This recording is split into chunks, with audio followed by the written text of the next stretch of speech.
I accidentally slept with my nemesis. He said he was pregnant, and that the baby was mine. I scoffed. You're an alpha, an S-class alpha. Anyone could get herc, but not, ugh, you bleg, shit. What the hell was that sound I just made?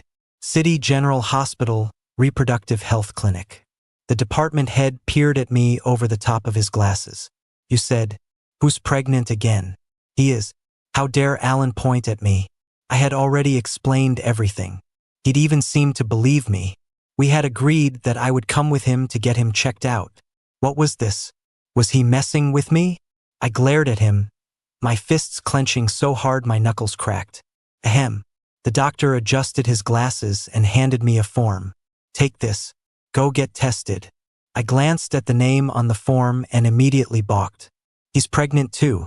Write him a form. The doctor took a slurp of tea, spat out a leaf, and slapped the paper onto my hand. Pregnant my ass.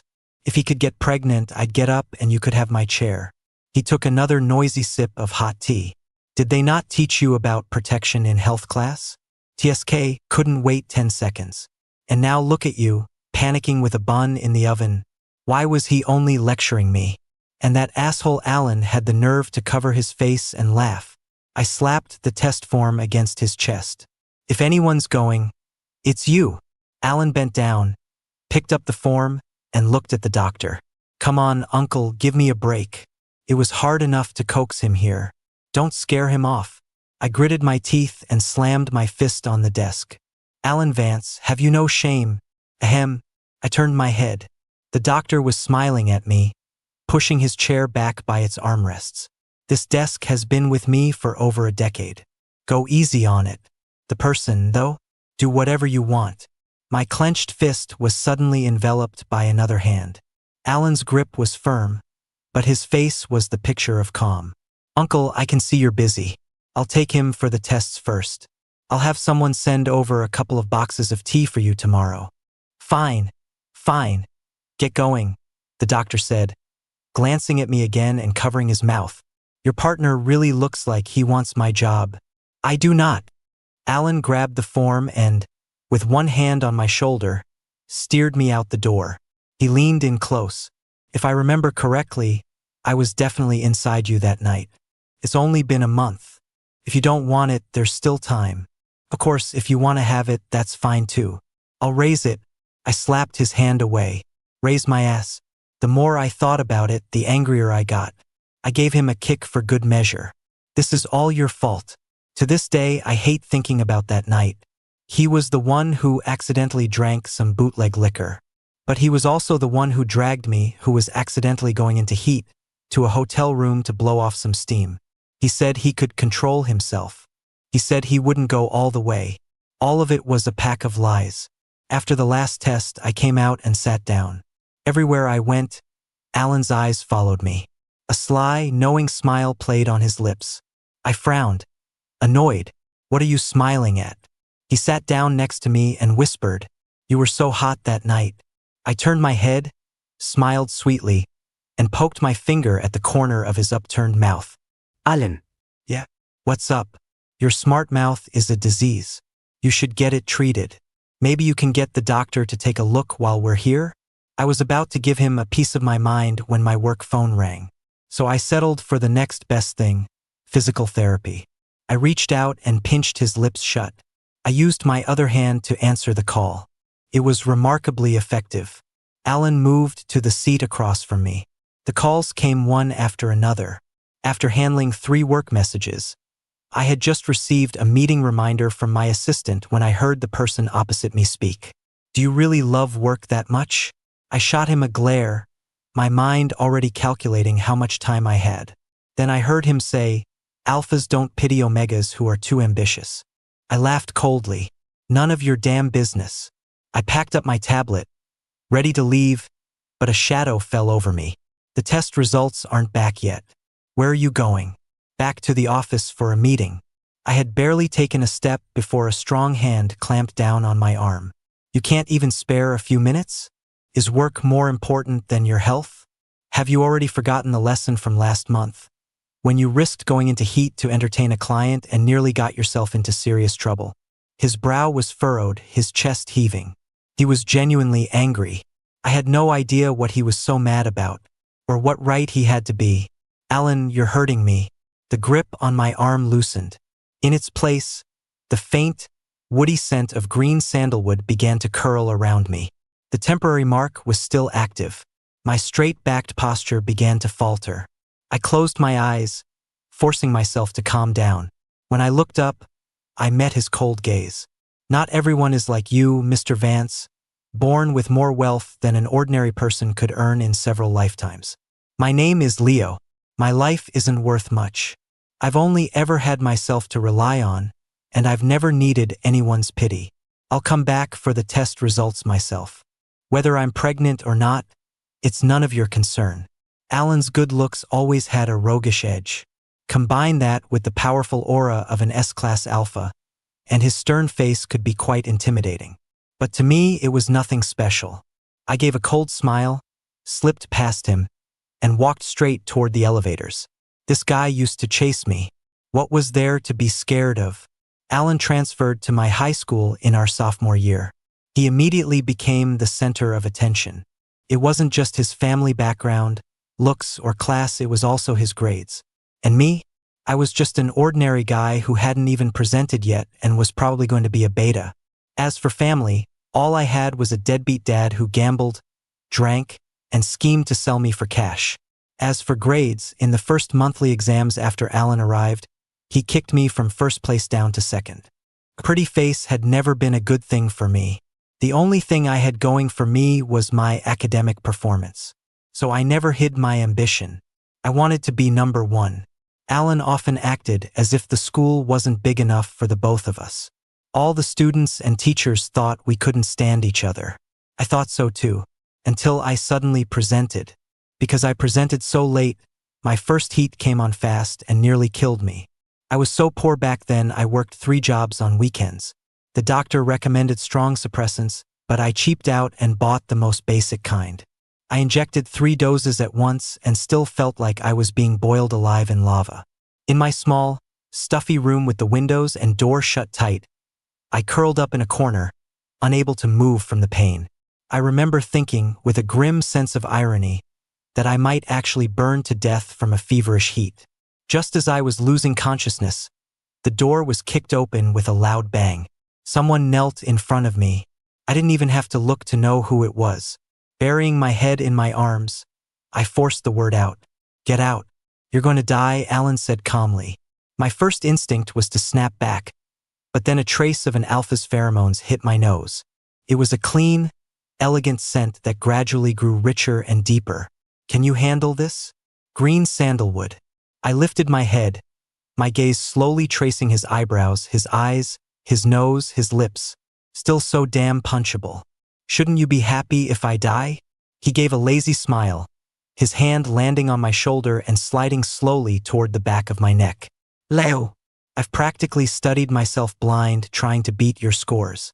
In my entire life, I've never met anyone as interesting as you." I didn't move, letting his fingers probe the area around my scent gland. So let me help you. I can't even focus in class when you're not there. The second round of mock exams is coming up. You can't let all my effort go to waste." My consciousness was fading. I could only see his lips moving. My gaze drifted down and I paused for 2 seconds. A faint smile touched my lips. "Alan, beg me." A low chuckle sounded in my ear as Alan pulled me into his arms. His voice was deep and husky. "I'm begging you, Leo. Let me mark you." It was just a temporary mark. It wasn't like I was going to lose a piece of myself. And in reality, I didn't have a choice. After it was over, I asked, "How much?" Alan looked stunned, not blinking for a long moment. I explained, an S-class alpha's pheromones at market price. My cheeks were suddenly squeezed. "I'm not for sale." I pried his hands off and continued, "At market price, I probably can't afford it. What do you want in return?" Alan's tightly knitted brow gradually relaxed. "Are you serious?" I looked at him, amused. "I can't give you money, but for anything else, name your price." "In that case," Alan smiled meaningfully. "I want you." "What?" "I want to talk with you." Talk about what? Math? Physics? Just not English lit. I'm terrible at it. Let's talk about love. I tilted my head, studying him for a long moment before speaking. Fine. Throw the next mock exam for me and I'll consider it. Alan muttered little liar under his breath. He leaned in closer. If I don't work hard to stay ahead of you, you won't even give me the time of day. I closed my eyes and gave a tired smile. The respect and validation I craved most. I had found it in my supposed nemesis, the golden boy himself. Alan kept his word. He never once let me win. But he was also secretly pursuing me. The more we fought in public, the more intensely he chased me in private. I didn't understand what he saw in me, and I never officially accepted his pursuit. But we did everything a couple would do many times. And the number of times we argued was even greater. Most of my free time was spent working part-time jobs. Alan thought I was wasting my youth and demanded to know why I wouldn't accept his help. I just smiled and asked him what gave me any reason to. When he asked about my family, I always avoided the subject. When he invited me to his house, I always found an excuse. After a while, the trust began to fray. Even the most passionate feelings can be worn down. In my world, love rarely crossed class divides. Alan stood at the peak of the mountain while I was at the foot, carrying a ticking time bomb on my back. I often wondered if he loved me more or pitied me more. Sometimes, I didn't even have the confidence to argue with him. I thought back then that maybe when I made it halfway up the mountain, or at least once I got rid of that time bomb, things might be different. When I noticed Alan's growing distance, I understood. Love requires the right time, the right place, and the right people. Why would Alan Vance wait for me? During our last fight, he said I was playing with his feelings. I wanted to argue, but I couldn't find the words. For someone as complicated and sensitive as me, any amount of love poured into my heart felt like it was falling into a bottomless pit. You couldn't even hear a splash. It wasn't much different from being played with. I had never agreed to be his boyfriend anyway, so we didn't even need to break up. After that, college started. We went to different universities and rarely contacted each other.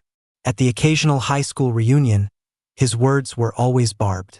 If I'd been drinking, I wouldn't hold back either, firing back with a comeback for every jab.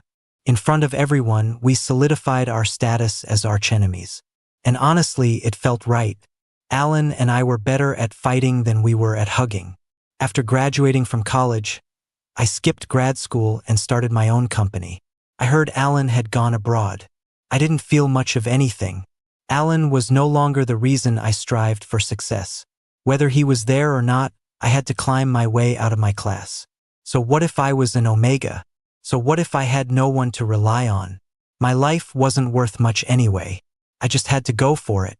A month ago, after 2 long months of negotiations, my company's partnership with Apex Pharma was finally ready for signing. The business dinner was scheduled for the day before my quarterly heat. Normally, I would have taken the day off and stayed home.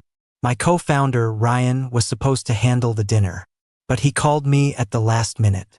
His wife had gone into labor after eating hot pot. This deal involved our company's pharmaceutical exports and couldn't be mishandled. I had to go. As soon as the CEO of Apex saw that I was the one who showed up, he immediately ordered several more bottles of expensive wine.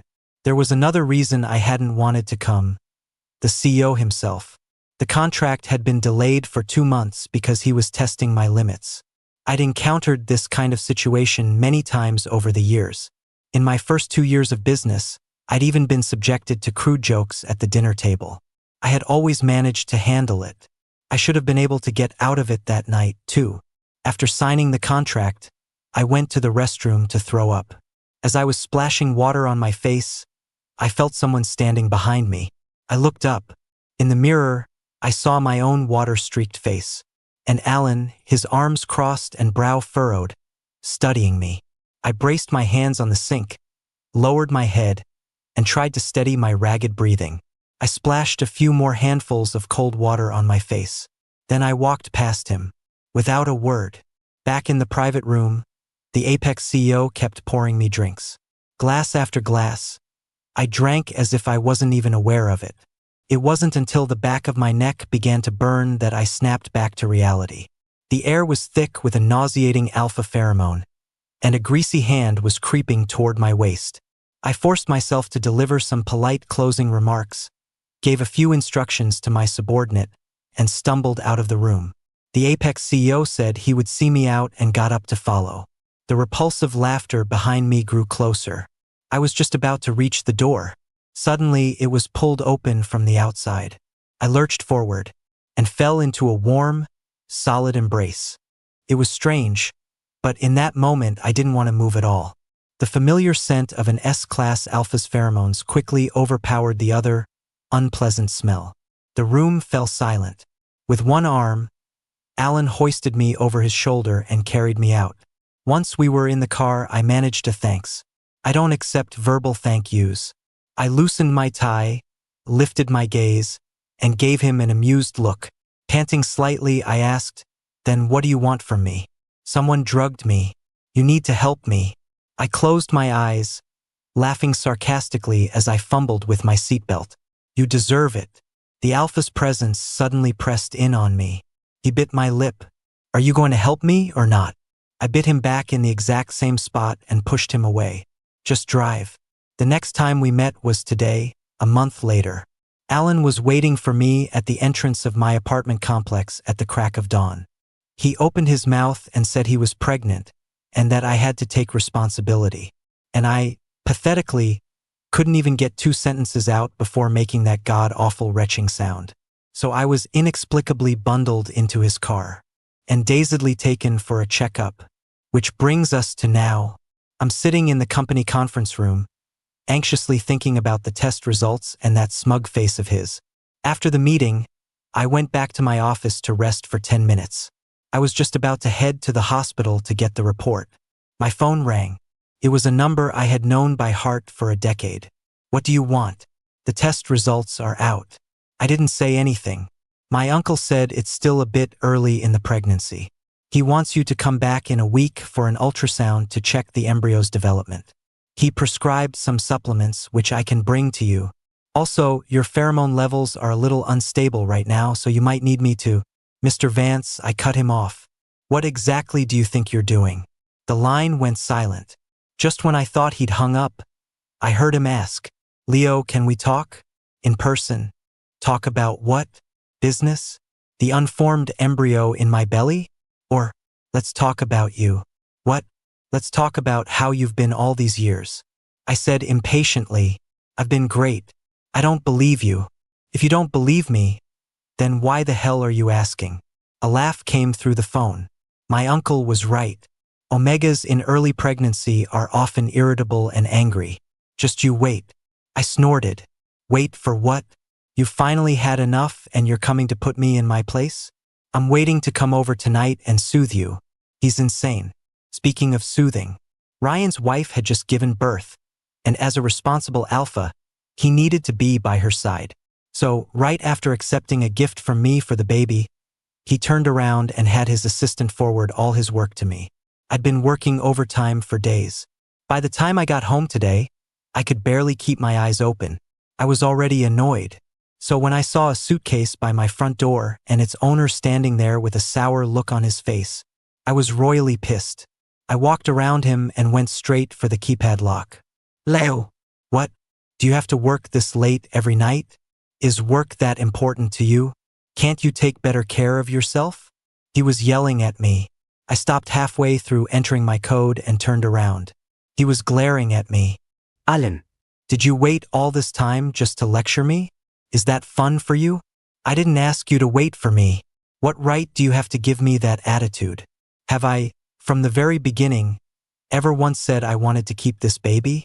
I can't even take care of myself, so why the hell would I take on a child?" It all came pouring out, like a balloon that had been pricked. All my strength drained away in an instant. I leaned against the door, my heart pounding violently. The only sound in the air was our breathing. The tips of his shoes moved closer. The warm back of his hand brushed against my cheek. "Why are you crying? Didn't you say you were doing great?" I wiped my face messily and turned my back to him. My fingers had just touched the electronic lock. A wave of heat pressed against my back as two arms wrapped around my waist. Let go. Make me. If you push me away right now, I swear I'll get out of your life and never bother you again. I took several deep breaths, trying to stop my hands from shaking. I grabbed his hand and dug my nails into the soft flesh between his thumb and forefinger. The next second, Alan spun me around and pulled me into a hug from the front. His voice trembled slightly as he laughed. I knew it, Leo, I knew it. I sniffled, my voice thick with congestion. You don't know shit. God, I hate him. Alan said he was moving in.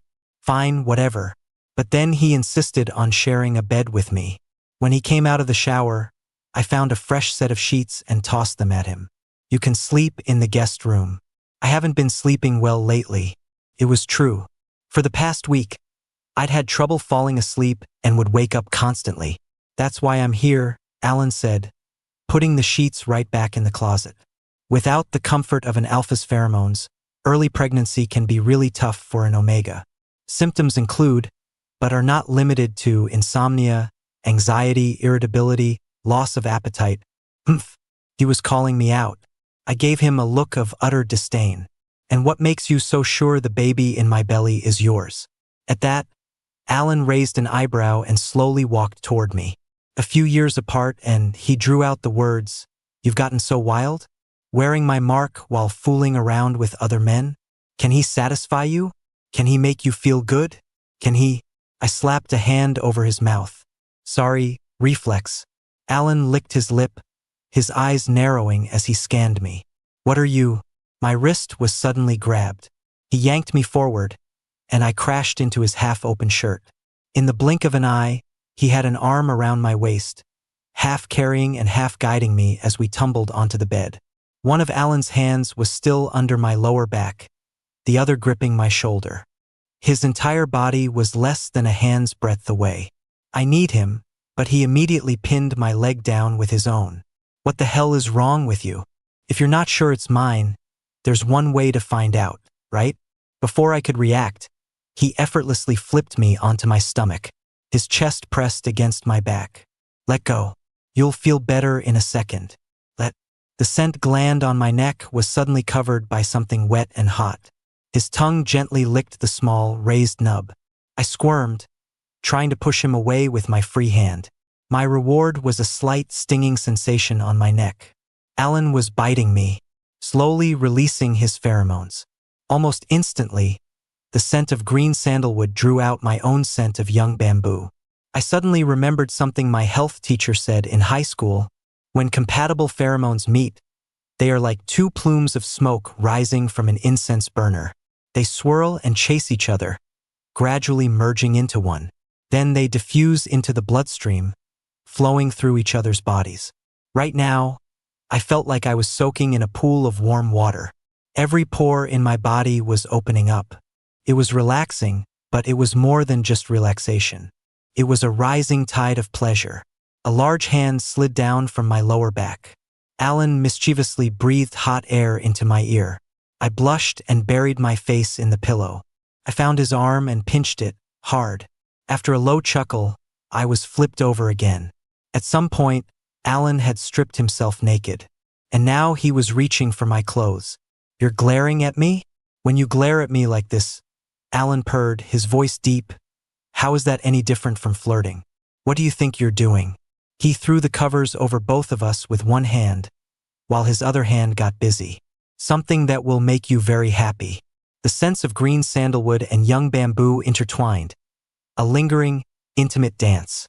Alan's voice was low and hypnotic. More? I bit my lip, and following my instincts, I let out a soft MHM. He pulled me into his lap. I clung to his shoulders as waves of tingling pleasure shot up from the base of my spine, forcing me to bite my lip to stay quiet. The pressure from behind suddenly intensified, and I couldn't help but bite his shoulder. Alan pressed me harder into his chest. His voice was impossibly hoarse. I'm about to explode. You bite me again and this gets real. He started it. Afterward, I was draped over his stomach. The sight made things very awkward. I kept my hands to myself and looked up at him. You should probably go take care of that in the bathroom. Alan shot me a wounded look and cupped my chin. He planted a hard, lingering kiss on my lips. Then he rolled off the bed. You ungrateful little thing. By the time Alan slipped back into bed, radiating a slight chill, I was already so sleepy I could barely open my eyes. I'll admit he was useful. But now he was shaking me awake, which was asking for a slap. Just as I raised my hand, Alan leaned his face into its path. Go ahead, hit me. Then give me a minute. Some things need to be cleared up now while the iron's hot. Otherwise, you'll just go back to denying everything in the morning. I relented. 10 minutes. Alan took my hand and held it in his. First thing. Do you admit the baby is mine? Yes. He kissed my forehead. Good. And to prevent certain people from overthinking, let me be clear. Everything I do from this day forward is to take care of the big one. The little one is just a bonus. If the big one doesn't want the little one, then I guess we'll see each other when we see each other. If you agree, give me a kiss. Alan took my hand and brushed the back of it against his own lips. Excellent. Second thing. Why wouldn't you accept me back then? Why? Because I wasn't good enough. Because I was afraid of dragging him down. Because of my ridiculous pride. I pulled my hand away and stared at the ceiling. Alan, you already know the answer to that, don't you? He took my right hand again. Then let me rephrase. If I pursued you again, right now, would my chances of success be at least 50%? Aren't you afraid I'll just play with your feelings again? Don't worry about that. Just tell me yes or no. More. He kissed my forehead again. Great. Last thing. The something I asked you 10 years ago. Leo, can you please try to rely on me a little more? 10 years ago, after one of my heats, I was lying limply on top of him. He was stroking my back when he asked if I could rely on him for other things, too. My answer then was 2 words. I can't. I genuinely couldn't. No one had ever taught me how. I almost said the same thing just now. But for some reason, the words got stuck in my throat. I turned on my side, my back to him. Alan, your 10 minutes are up. I heard a soft, resigned laugh behind me. Fine. At least it wasn't a flat-out no. He tucked the covers around me. Good night, Leo. After Alan moved in, my life did change. I had a hot breakfast waiting for me in the morning, and the lights were on when I came home at night. My sleep quality improved dramatically. This morning, I was late again. Ryan, who had just returned to work, caught me red-handed. He paced back and forth in my office, a cup of coffee in his hand. The great Leo, who's never late even in a typhoon, hailstorm, or blizzard, has apparently been late 3 times this month. Care to comment? He handled the company's finances, so I just gave him an unconcerned smile. Dock my pay, then. He snatched the file I had just opened. Is that what you think I mean, Leo? I looked up to see him grinning. Look at you, all rosy-cheeked. And I can faintly smell an alpha on you. Spill.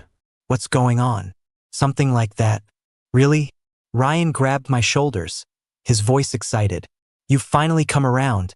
Leo, all these years you were always alone during the holidays. Your sister-in-law and I wanted to set you up, but you just shut us down.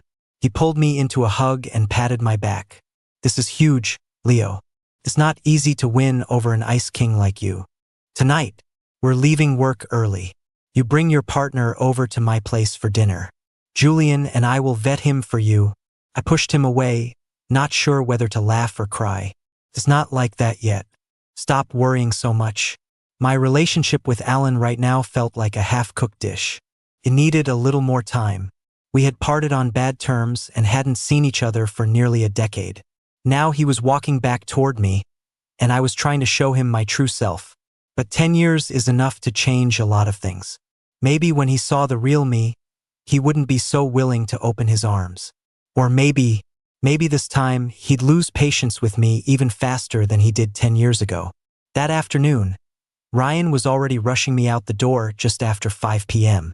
Even though I didn't bring my partner, I still went to his place. Ryan and I were classmates in college, and his husband, Julian, was a senior from our department. The first time Ryan saw him, he was completely smitten. He pursued him like a bull in a china shop, all brute force. I played a big part in getting them together, acting as a middleman. Over time, Julian and I became close friends. After graduation, when Ryan and I started our company, Julian helped us a lot with funding. In the first 2 years, we often worked late into the night. Julian even learned to cook so Ryan could have a hot meal when he got home. After that, whenever I went over to their place for dinner, Julian was always the one in the kitchen. But today was different. Tonight's dinner was made by Ryan after he got home. And honestly, it wasn't as good as Alan's cooking. After dinner, we went to the nursery to see the baby for a bit. As I was leaving, Julian packed a huge bag of food for me. Ryan helped me carry it to my car. I walked slowly behind them with Julian. He suddenly slung an arm around my shoulder and asked with a grin, "Ryan tells me there's someone new in the picture. How'd you meet? When are you bringing him over for us to meet?" Yep, 2 peas in a pod. I thought for a moment before replying, "Let's wait a little longer. All right, but let me give you a little reminder. Before you're married, make sure you use protection. To be honest, the first time I saw you today, I almost thought you were pregnant." "Ha ha ha," Julian laughed, pinching my cheek. "Just kidding. I think I've been around the baby so much I'm getting delusional. Don't mind me." Even after I got in my car and said goodbye, Julian's words were still echoing in my head. Since Alan moved in, I hadn't thrown up once. I was eating and sleeping well, working normally, and even had more energy than before. If Julian hadn't mentioned it tonight, I would have completely forgotten I was carrying a baby. On the phone that day, Alan had suggested getting an ultrasound after a week. It had been almost a month since then. He hadn't mentioned going to the hospital at all. Had he forgotten too?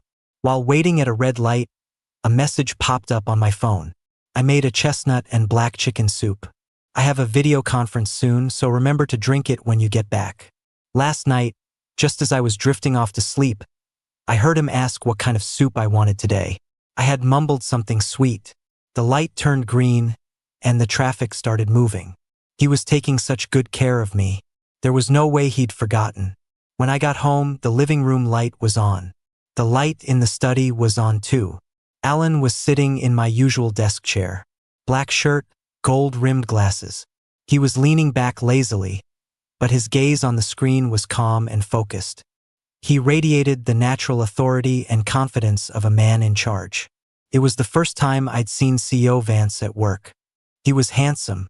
Actually, he'd always been handsome. I watched him for a while through the half-open door. When I sensed his gaze shifting, my body reacted before my brain. I have no idea why I hid.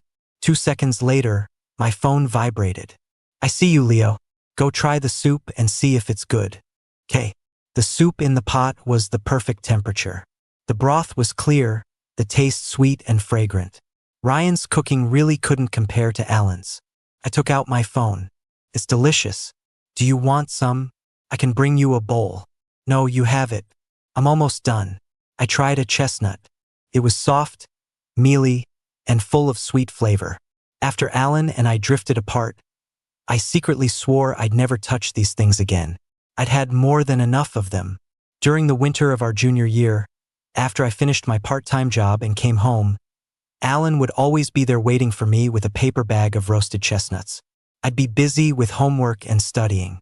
He'd just pull up a stool and sit next to me.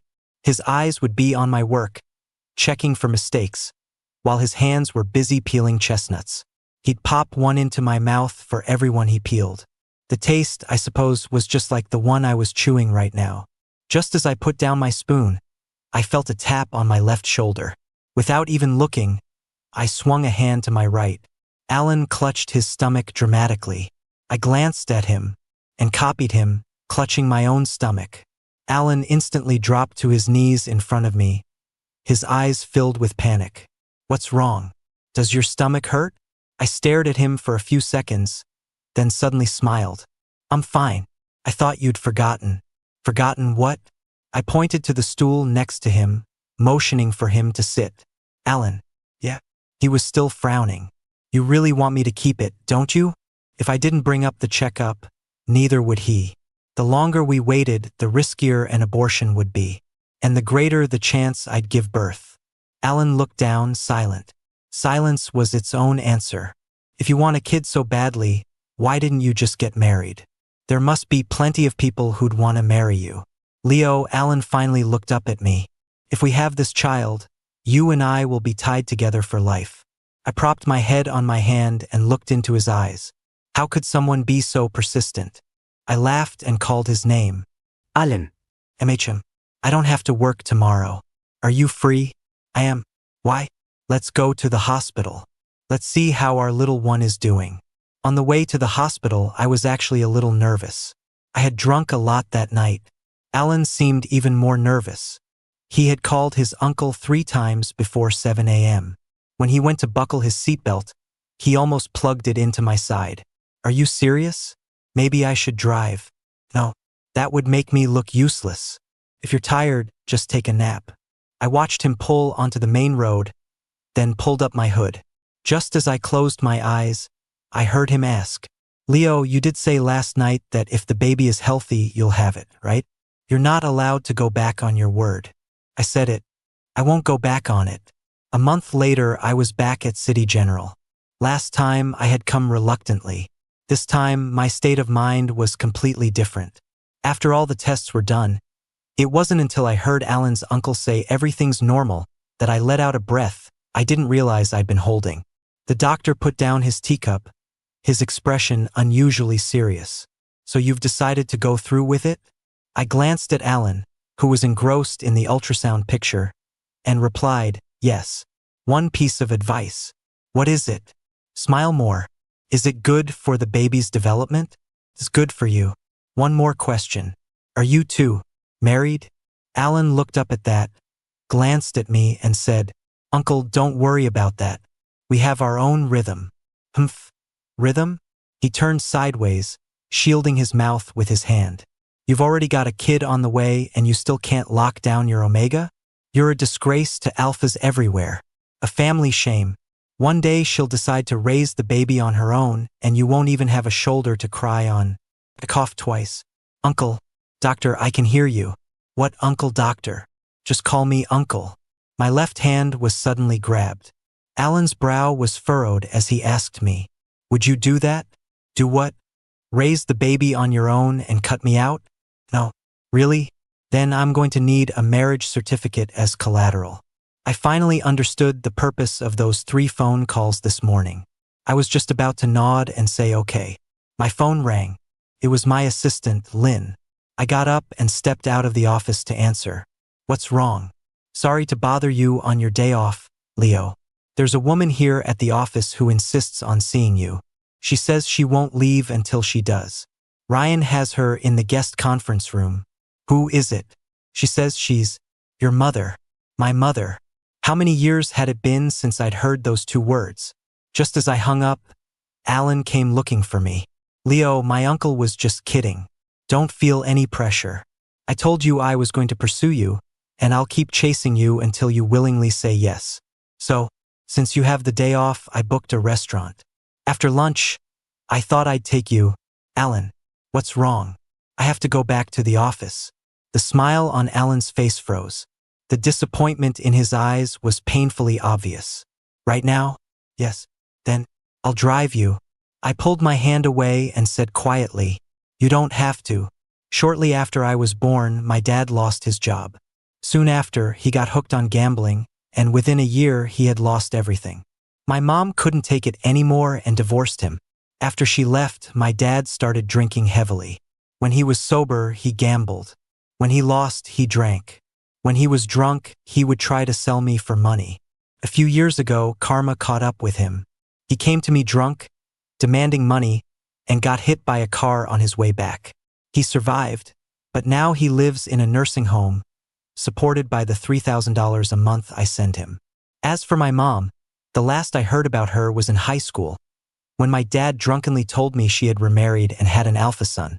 In all these years, she had never once tried to find me, and now she suddenly wanted to see me. What could I possibly give her now? Could only be money. Fine.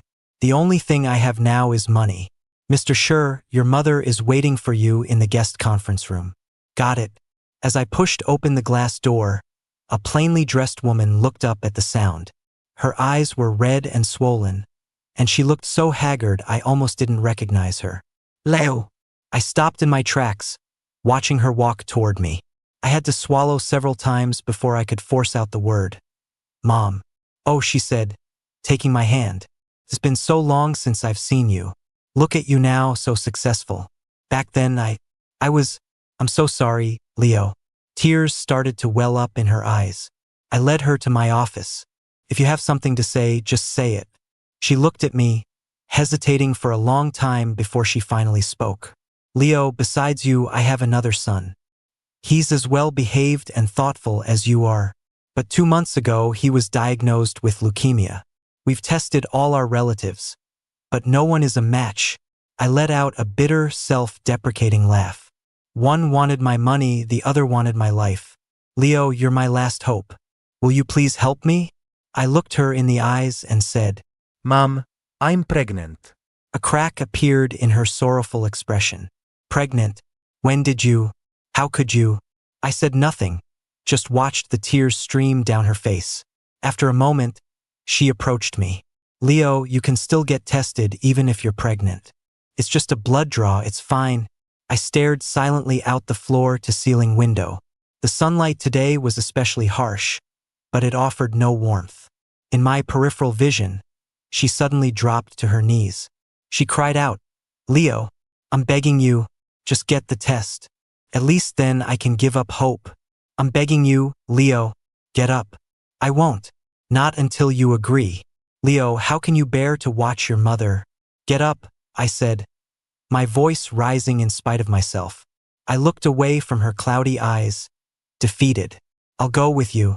When I got home that night, the smell of dinner filled the air, along with the sound of Alan's complaining. I was about to come storm your office and drag you out of there. The moment our eyes met, he stopped mid-sentence. What's wrong? Did you have a bad day at work? Why do you look so pale? I turned my head to avoid his outstretched hand. I own the company. Who's going to give me a hard time? I went to the bathroom to wash my hands, Alan trailing behind me, still talking. You never know. There might be some unreasonable person who shows up to cause trouble. After washing my hands, I turned and flicked him on the cheek. Alan gritted his teeth. You're done for, Leo. Just as he pinned me against the sink, about to nuzzle my face, I said, I'm hungry. I want to eat.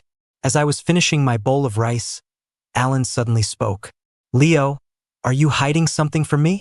My hand, which was reaching for food, paused. I forced a smile. Why do you ask? You're not yourself today. Why are you so obsessed with my mood? Obsessed? I've been obsessed with you since high school. Do you really think I need to study you? I can tell just by looking at you. Alan's eyes were full of confidence, sincerity, and a little bit of smugness. It made me put down my chopsticks. Alan. Yeah? What? Do you even see in me? What do I see in you? He cleared his throat and gave a roguish grin. A lot of things. I'm into your pretty face and your hot body. I'm into your complicated, sensitive personality that only I can handle, and your stubborn, competitive spirit. I'm into how you talk tough but have a soft heart, and how you've never really forgotten me. And now, of course, there's a new one. I'm into the fact that you're willing to have my baby. I avoided his burning gaze and said casually, what if I can't have it? Don't say that, Alan reacted strongly. Don't say such unlucky things. Everything's fine, why wouldn't you be able to have it? Seeing him so anxious, I played along and muttered jinx a few times. Then I heard him say, I've already thought of a name for the baby. I picked up my chopsticks again, put a few slices of stir-fried bitter melon in my mouth, and asked cooperatively, what is it? Alan smiled proudly. A combination of our names. Kai. Perfect timing. It works for a boy or a girl. I spent all afternoon looking through a dictionary. Bitter melon, I thought, is always bitter no matter how you cook it. It was so bitter that I barely paid attention to the rest of what Alan was saying. So, what do you think? It's good, right? I swallowed the chewed-up bitter melon. Staring down at the white rice in my bowl, I said softly, it's perfect. 3 days later, I was in a meeting. My assistant, Lynn, hurried over and whispered in my ear, Leo, your mother is here. She says she has to see you immediately. What should I? Before she could finish, A figure appeared behind the glass door of the conference room. Then came a series of loud bangs on the glass. Everyone's eyes turned to me. I took a deep breath and gave Ryan a look. Then I quickly got up and walked out. The moment Serena saw me, her eyes lit up with a manic excitement. I spoke before she could. "Let's talk in my office." The second the door closed, she grabbed my arms. Her voice trembled. "Leo, it's a match. You and your brother. You're a perfect match." "Brother?" I laughed coldly. I pulled my arms free and looked at her, my face devoid of expression.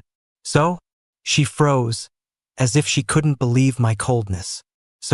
So your brother can be saved.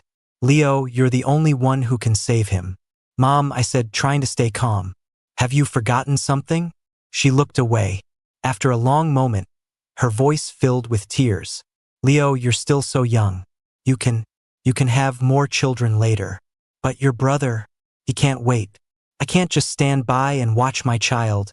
He's only 20 years old." She seemed to be in so much pain she couldn't even speak in complete sentences. I couldn't help but take a step back. My throat tightened. I had to swallow several times before I could ask, "Mom, am I not your child, too?"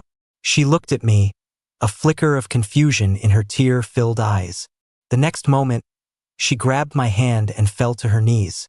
Leo, I went through hell to give birth to you. Just think of it as what?" The air felt thick with knives, each breath a sharp, painful cut. I managed a desolate smile. "As me giving you your life back, is that it?" She didn't answer, just kept crying. Her tears soaked the back of my hand. I took several deep breaths before I could speak. "Get up." She grabbed my hand again, her voice a hoarse sob. "I won't.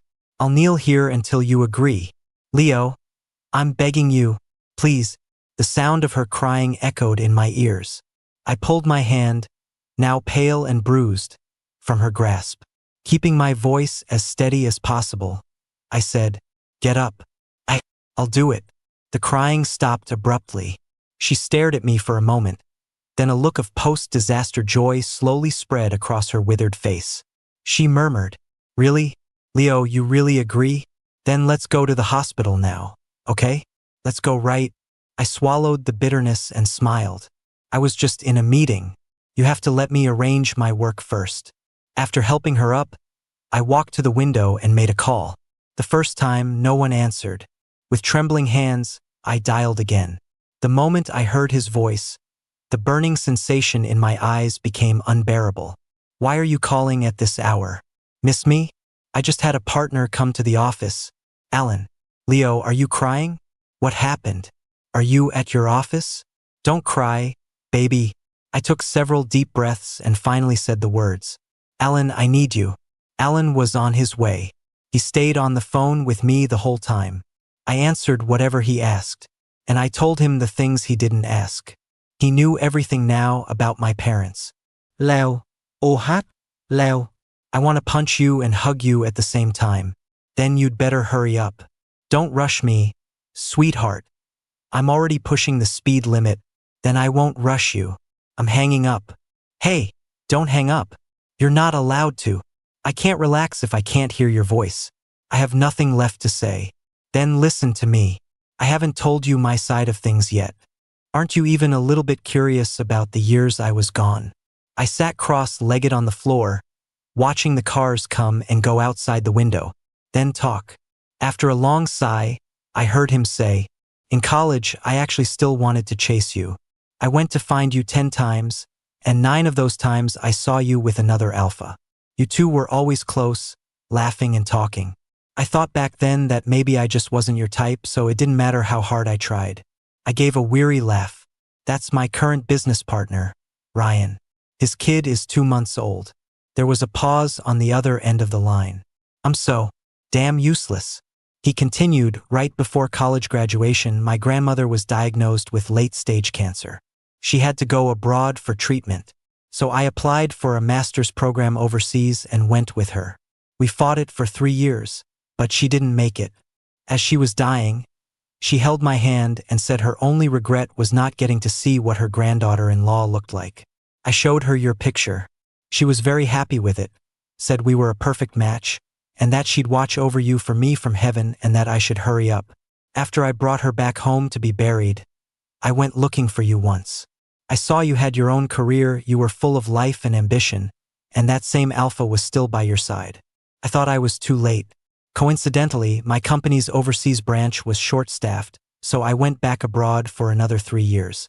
Leo, in total, it's been 10 years, and I've never stopped thinking about you. I've missed you so much. So when I saw you that night, I wanted to control myself, but I really couldn't. Can we not talk about that night? Okay, we won't. I'm at your building. Count to 10. 10, 9, 8, 7. Count slower, sweetheart. Then I won't count. I hung up and walked toward the door. My steps slowed unconsciously. The moment I pulled the door open, Alan was there. He was panting slightly as he pulled me into his arms. He held me until his pounding heart calmed down. Then he let me go. He looked me over from head to toe. You're okay. A little puffy around the eyes, but okay. Where is she? I led him a few steps further into the room and pointed. Alan took my hand, walked over, and sat down across from her. His tone was as serious as if he were in a business negotiation. Maeksu, hello. I am Leo's Alpha, and the father of his child. If you have something to discuss, you can discuss it with me. The room fell into a heavy silence. I looked at Serena. He's not lying, and neither was I. What I promised you, he'll take care of for me. After this, I don't owe you anything. With that, there was nothing left for me to say. I left the rest to Alan. As I stepped out of my office, Ryan blocked my path. What's the situation, Leo? You got the head of the Sterling Group to come all the way down here? Are you expanding the business? I thought for a moment and decided to come clean. I'm pregnant. Ryan's eyes went wide. It's his. Holy shit. He chased me in high school. We just reconnected 2 months ago. I reached up and gently pushed his jaw closed. I'm gonna borrow your office for a bit. I had only taken 2 steps when he grabbed my arm. Wait, you left him in your office and came out? What's that about? My mom is in there too. As we walked toward Ryan's office, I briefly explained the situation with the transplant. He closed the door behind us and gave me a quick hug. What a mess. So when are you two getting married? Talk about a change of subject. I pulled his arm off me and headed for the couch. We're not in a rush. TSK. You've got a kid on the way and you still won't make an honest man out of Mr. Vance. Fine, have it your way. You rest, I've got to get back to work. Go on, get out of here. I had been lying down for about 10 minutes. My phone rang. Leo. I heard you're pregnant. How far along are you? When are you guys getting married? Those two. 1 month later, I was taking a nap in my office. Alan burst in and told me he had found a bone marrow match. He had also paid for all the associated costs. Consider it repaying her for giving birth to you. When her time comes, we'll pay our respects at her funeral, and then let's see anyone dare to say a bad word about you. I laughed. You've really thought this through. Of course. Alan suddenly reached out and cupped my face. Leo, am I reliable? You are. So, do you want to marry me? Let go of me first. Alan pecked me on the lips twice before releasing me. Come on, say it. If you don't, you're not leaving this room today. I pretended not to hear his threat and shifted into a more comfortable reclining position. Alan, I have a question for you. Go ahead. Why, could you hold on for so long? From high school until now, I'd lost count of how many times I'd pushed him away, but he just kept coming back, again and again. Have I ever told you something? What? Alan's expression suddenly turned serious. It's like you have this natural pull on me. Because of our pheromones? To hell with the pheromones. I mean, yeah, we're a great match, but the first time I saw you, you hadn't even presented yet. So, you were someone I liked from the very first moment. And just the thought of being the person you could finally rely on, it made me ecstatic. It's just a shame it took me so long to understand. You didn't want to be the clinging vine, you wanted to be a tree standing shoulder to shoulder with me. My love back then was too reckless, and it just became a burden for you, didn't it? I looked into his deep, dark eyes. For some reason, my nose started to sting. Alan leaned in a little closer. Leo, I can feel the love you have for me. It's a lot. I couldn't take it anymore. I raised a hand and gave him a light punch on the chest. Alan, you're doing this on purpose, aren't you? He just stared at me and smiled. When he was done smiling, he leaned in to kiss me again. He kissed me until I could smell my own bamboo scent in the air. Then Alan pulled me down onto the bed with him. The scent of green sandalwood began to fill the room. Any more questions? I grabbed a handful of his hair and tugged. Yes. A dream I'd had a few days ago popped into my head. Alan. Ask away. Are you gonna go bald? Are you gonna get a beer belly? Will you always love me this much? Alan narrowed his eyes. That's it? I nodded. Listen up, Leo. First, no one in my family for 4 generations has gone bald. Not even on the extended branches. Second, I've always had abs. 8 of them. Third, he reached up and gently pinched my left earlobe. I will always love you. I will love you so much. And I will only love you. Feel better now? MHM. Then will you marry me? I will. I can't hear you. A little louder. I will. Just then, the alarm I'd set for my nap went off. I started to get up, but he pulled me back down. Don't move. Any more wiggling and the baby will think we're up to no good. I think this bed is a little small. I'll take you to the break room in my executive office sometime. The bed there is huge. We can roll around all we want. I saw him start to tug at the hem of my shirt. I gave him a lazy push, amused. Have some shame, Alan Vance. No. What do I need shame for? He pinned my hands down on either side of my head, a triumphant look on his face. I never would have gotten you if I had any shame. That was true. I parted my lips to meet his kiss, and mumbled with a smile, you can start having some now.